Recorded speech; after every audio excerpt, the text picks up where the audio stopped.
టాలీవుడ్ లో 5 దశాబ్దాలుగా తిరుగులేని హీరోగా తనకంటూ ఒక ప్రత్యేక పేజ్ ని క్రియేట్ చేసుకున్న గాడ్ ఆఫ్ మాసెస్ నందమూరి బాలకృష్ణకు మరో అరుదైన గౌరవం లభించింది. ఢిల్లీలోని భారత్ మండపంలో ఘనంగా జరిగిన international film festival of Delhi 2026 వేడుకల్లో ఆయనకు ప్రతిష్టాత్మక లైఫ్ టైమ్ అచీవ్మెంట్ అవార్డు అందజేశారు.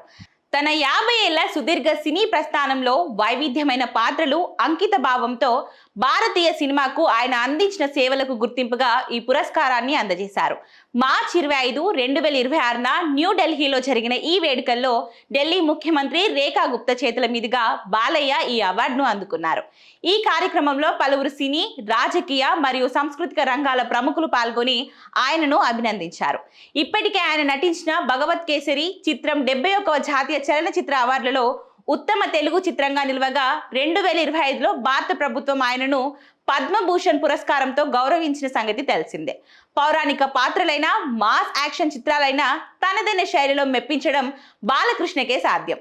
దశాబ్దాలుగా వెండి తెరపై ఆయన చూపిస్తున్న ప్రభావం మరియు ప్రేక్షకులతో ఆయనకున్న అనుబంధం ఈ అవార్డు ద్వారా మరోసారి నిరూపితమైంది.